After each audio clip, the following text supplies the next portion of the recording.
Doctor Babasaheb Ambedkar 3 warnings అన్న దాని గురించి ఒకసారి మీరు అందరూ చదవండి. ఆయన ఎటువంటి వార్నింగ్స్ ఇచ్చారు అన్నది. ఆయన మొదట ఏం చెప్పారంటే, రాజ్యాంగం అమలైన తర్వాత ఎక్కడా కూడా ప్రజలు హింసాత్మక మార్గంలో వెళ్ళకూడదు. ఆ తరువాత ఎటువంటి నిరసనలు కూడా ఎక్కడా కనిపించకూడదు. ఎక్కడైనా హింస ప్రబలినా, ఈ విధమైన నిరసన వాతావరణం కనిపించినా కూడా మళ్ళా మన రాజ్యాంగానికి అఘాతం కలిగింది అని మనమందరం కూడా జాగ్రత్తగా ఉండాలి అని ఆయన చెప్పారు. ఈ రోజు జరిగిన సంఘటన, ఏసీఎఫ్ ఆయన శ్రీనివాసరావు గారిని హింసతో ఒక వ్యక్తిని చంపేస్తున్నారు అంటే మళ్ళా మనం రాజ్యాంగం పట్ల డాక్టర్ బాబాసాహెబ్ అంబేద్కర్ గారు ఇచ్చిన వార్నింగ్ గురించి మనం గుర్తు చేసుకోవాలి. ఈరోజు అనేక ప్రాంతాల్లో నిరసనలు తెలియజేస్తున్నారు. మన రైతులైతే ఆల్మోస్ట్ 1 సంవత్సరం ఢిల్లీ బార్డర్లో కూర్చున్నారు. మరి రాజ్యాంగం ఇలా ఉన్నప్పుడు కూడా ఇంకా నిరసనలు చేయాల్సిన అవసరం ఎందుకు కలుగుతోంది అని మనమందరం కూడా ఆలోచించాలి. ఇవి ఎందుకు కలుగుతున్నాయంటే, పాలకులు ఎవరైతే ఉన్నారో వారు ఏ విధమైన నిర్ణయాలు తీసుకుంటున్నారన్న దాని మీద ఈ నిరసనలు ఆధారపడి ఉంటాయి. కాబట్టి ఇది మొదటి వార్నింగ్ ఆయన ఇచ్చింది. తర్వాత రెండవ వార్నింగ్ ఆయన ఏమన్నారంటే, రాజకీయాల్లో ఎప్పుడైతే హీరో వర్షిప్ పెరుగుతుందో,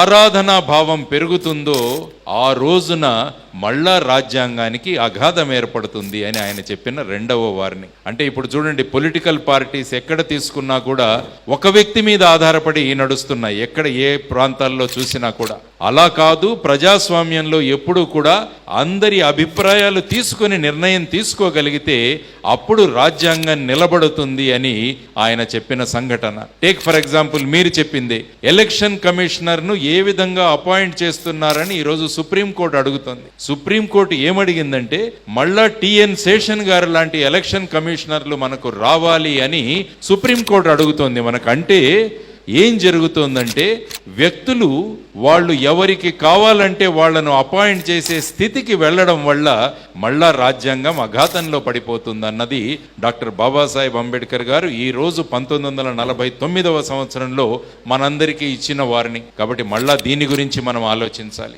మూడవ వార్నింగ్ ఆయన ఇచ్చింది.